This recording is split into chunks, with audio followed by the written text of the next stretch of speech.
this is Roger. Thanks for stopping by. I thought I'd do a sort of semi-update, what's going on, what's changed, you know, that sort of thing. Just a general sort of look round.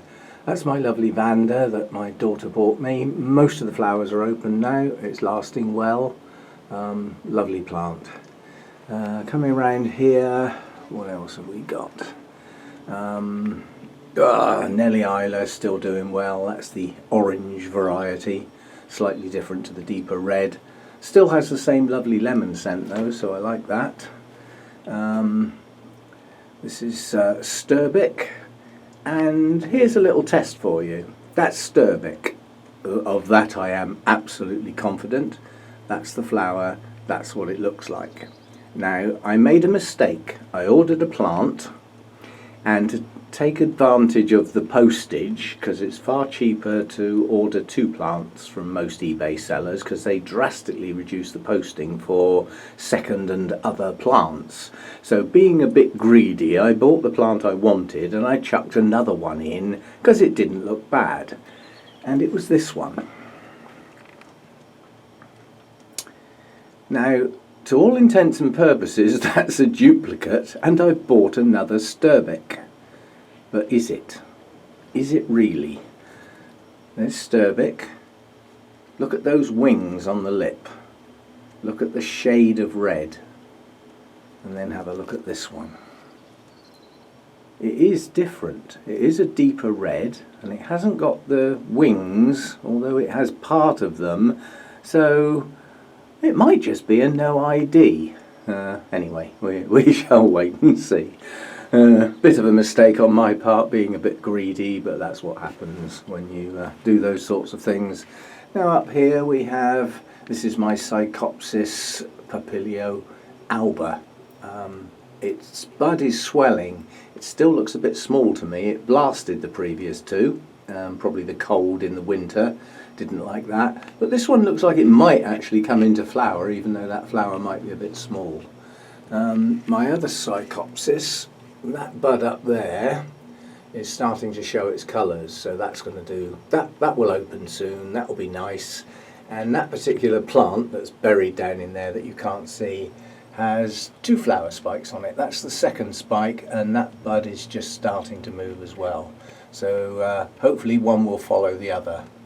In the background there, that spike there is an Oncostelli catatanti, and each bud that I thought was a bud is turning into a branch with many buds on.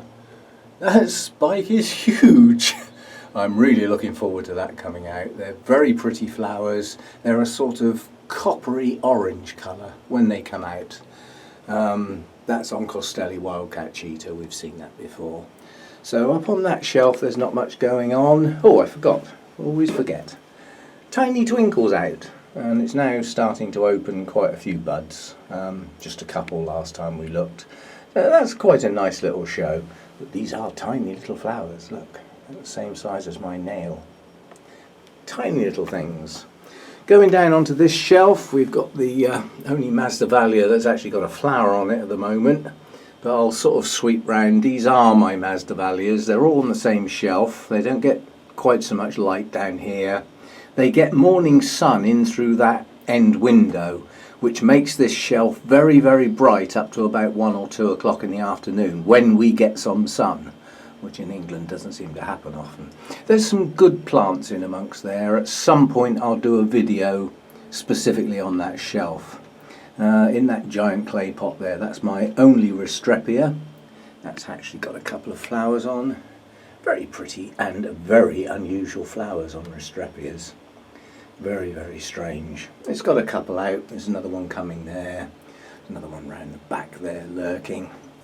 That's that shelf. There's a few fowls lurking away there. They just lurk. I don't take much notice of those. They're not my favourite plant. That's one of my Aerangis. I love that plant. It's grown 2 new leaves recently, and it's starting to push some roots out lower down. Another one there. Coming round here, this is sort of my pride and joy at the moment, if only it'll hang in there. This is Aerangis alissi. It's a big plant. There's my hand.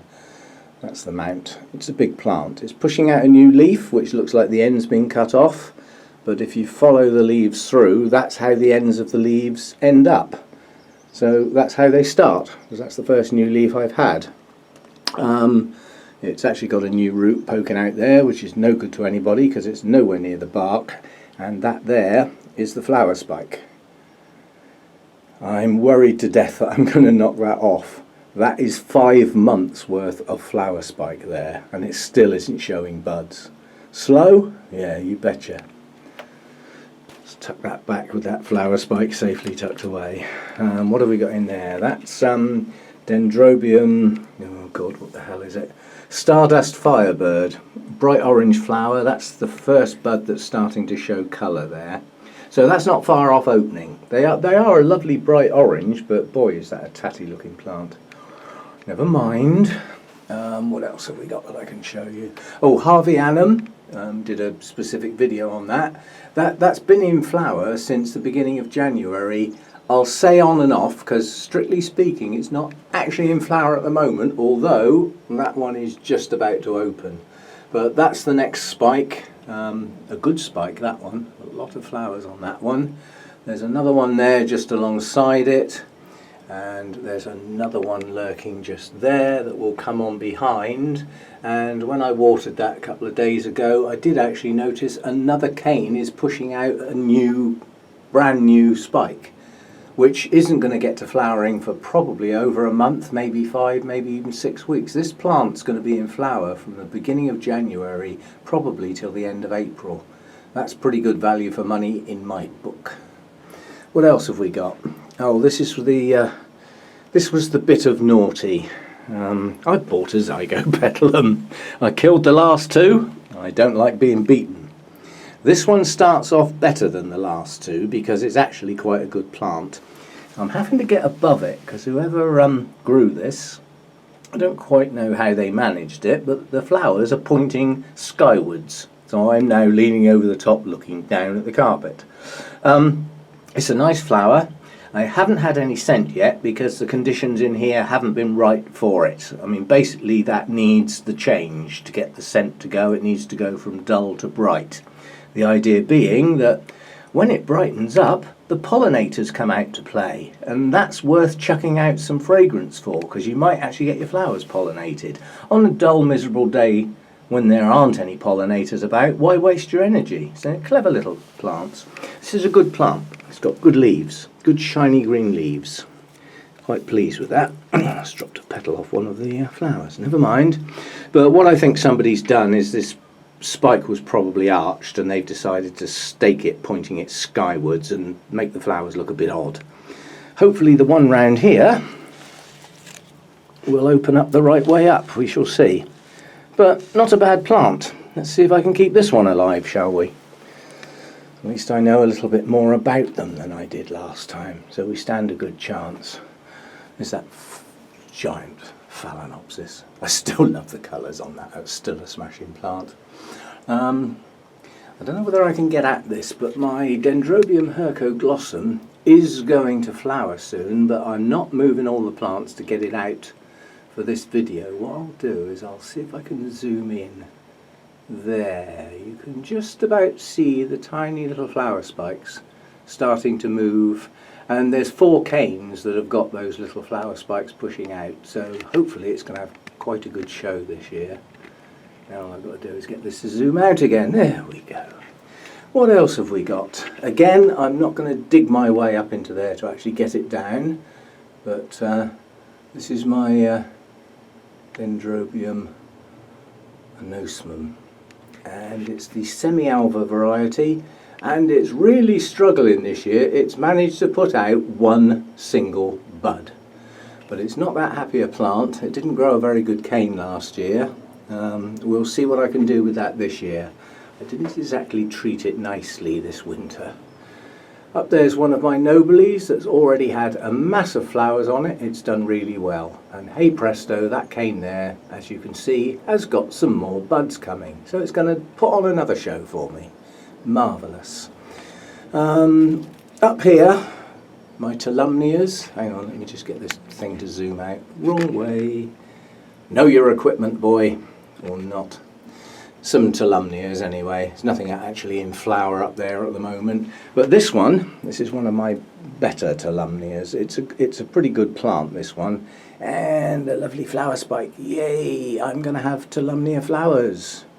Woohoo! First ones ever. Put that back up there. And what else have we got coming around here? We've got the ginormous Cattleya that came out while I was away. There's a couple of the other Cattleyas up there are starting buds deep down in sheaths. There's nothing to see yet, so it's just not worth digging them out. What have we got? Oh, that's the Ivana Gara, or whatever the flipping thing's called. Apple blossom, to those who know, and that's got some nice buds pushing out. I'm looking forward to that one. Highly scented, I'm told. That's the green apple green. One of those two, Phalaenopsis, that I actually mounted. That's deciding to push out a few new roots, which will be good, especially if I can get them to attach to the bark. That'll help hold the thing up there. What else have we got? And that's my only Zygopetalum out at the moment. That's actually a species, Mordii. Lovely leaves on those, lovely leaves. What else have we got? Oh, that's the other Cattleya that came out while I was away. Kagaribi Dawn Red Star. Yay! I remembered. What else have we got? Lurking down here.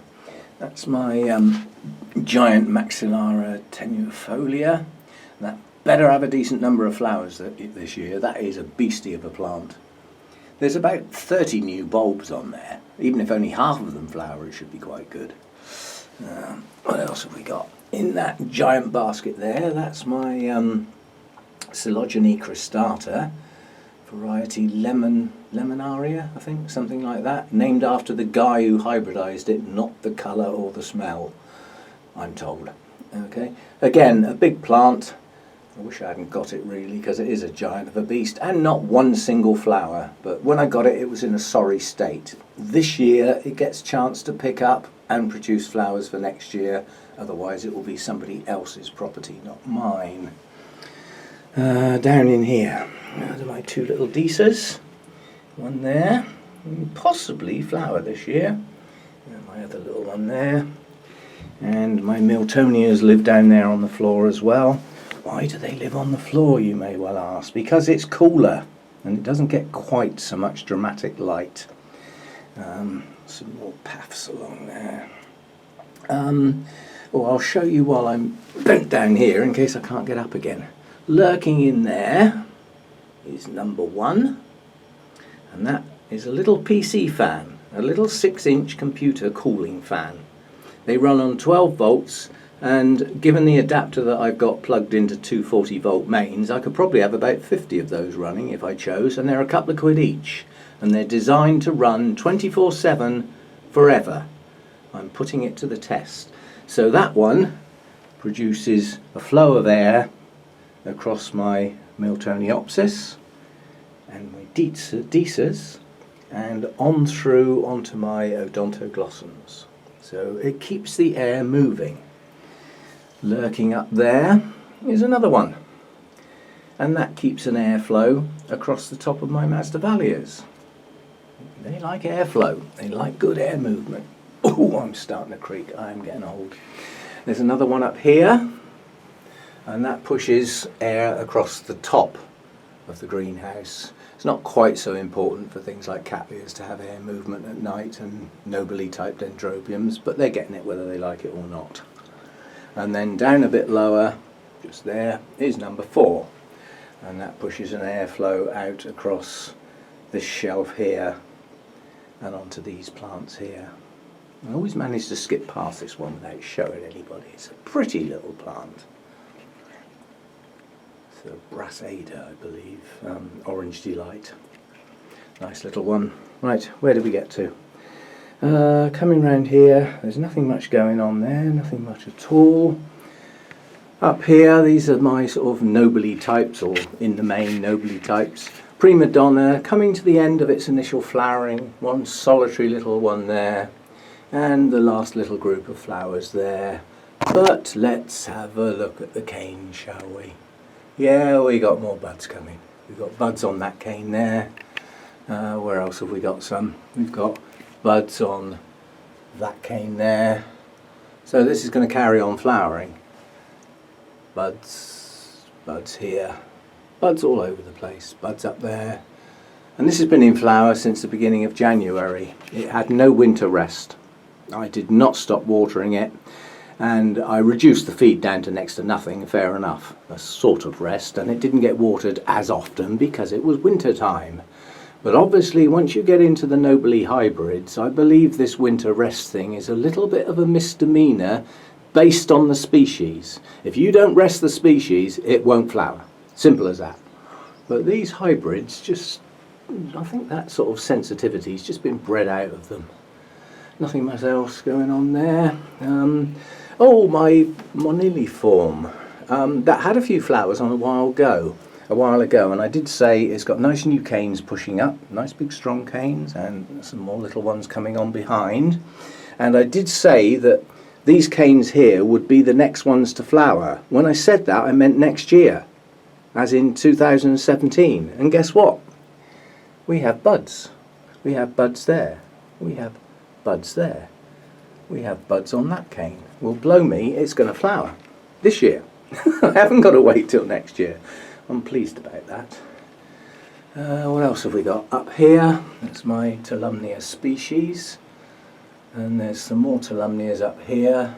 I do like them. There's another one here with a spike. Only recently started. It's only about sort of 6-7 inches long. But more Tolumnia flowers. We like that. Good stuff. That monster up there is my, what the hell's it called? It's changed its name. Anyway, it's Glauca. And probably a third of those bulbs on that plant are new. So, Mr. Plant, where are my flowers? You can't get any more light than that. I've got the pink tips on the actual tips of the leaves. Its light level's perfect. But as yet, not a flower. You'll be under the hedge if you don't flower soon. You know that, don't you? I think that's about it for now. As I say, it was just a quick update. One new plant, the Zygopetalum.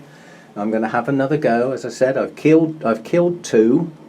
I think I know why, so we'll give it another try, as they say. So, just a quick sort of update. I will sort of, I'm not jumping on the bandwagon and doing what everybody else does, but I'm going to have a go at this sort of watery culture type thing. And there's a reason for it. It's not just, as I said, following the trendy people. But I've got loads and loads of clay, those clay balls basically. I bought them to put in my humidity trays when I used them. I don't use them anymore basically. I've got 2 foggers. Number 1, and you're not supposed to see the glass of wine in the middle of the day, especially when it's nearly empty. And number 2. They hold 3.5 litres of water each. That's 7 litres of water. And in the summer, when the sun's shining and all the fans are going, including the extractor fan, they nearly empty in a day. That's 7 litres of water added to the air per day.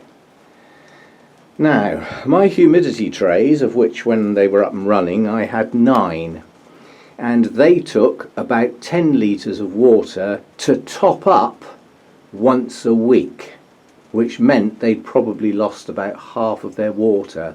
So 5 litres of water evaporating into the air in a week, as opposed to 7 litres of water per day from the foggers. So yes, the humidity trays do some good, but they don't compete with a fogger. They don't even come close. So anyway, back onto the waterculture thing. I've ordered some Ceramis, or whatever it's called. I tried an experiment with my little pebbles, and they don't wick. Basically, the ones I've got won't have it. The water came up about 1 inch from the bottom, and that's no good to me. The whole idea of doing this is for my plants. It's not to keep me happy, It's not actually to ease my workload. I don't believe in that sort of thing. I believe in putting the effort into my hobby. I enjoy it. So it's for my plants. And the idea of this is that my roots can get down into an environment where they can have constant water. I wonder which sort of plants I've got in mind. Oncidiums spring to mind. Those that need high water volumes in their growing season. They'll have access to as much water as they want, as much water as they choose to take, not as much water as I choose to give them. There is a difference. They can take it as and when they need it, and they'll have all the air around the roots that they need through the gaps in the actual granules, the particles, whatever you want to call them. So for me it's an experiment to see if it does my plants any good. And I will try it with some plants. If I'm happy with the results, some other plants may get brought in and tried, to see how they go. There are some plants that I won't do it with. Paphiopedilums are not going in ceramis. My Tolumnias are not going in ceramis. They're on mounts, and that's how I like them. So there's a lot of plants that won't get near the stuff. But I can think of quite a few Oncidiums that just might actually do better. So we shall see. An update on that will follow. I'll probably do a video when I chuck a few plants in the stuff, sort of like a repotting video I suppose, and then we'll see how they do. That noise in the background is called the wind, and boy is that getting up a bit. Anyway, thanks for dropping by. This is just a sort of ramble around the place today to see how it goes. And apparently there might be a party coming up soon. I'm off to the RHS show in London next Friday, 1st of April. And apparently I might be meeting some YouTubers there. That could be fun. That'll be a first. We'll see how that goes. I'll probably do a video from that event. There'll be enough to see there to warrant a video. I'll see what I can do. But it sounds like I might have competition. There'll be others there with their cameras. Thanks for dropping by. See you again.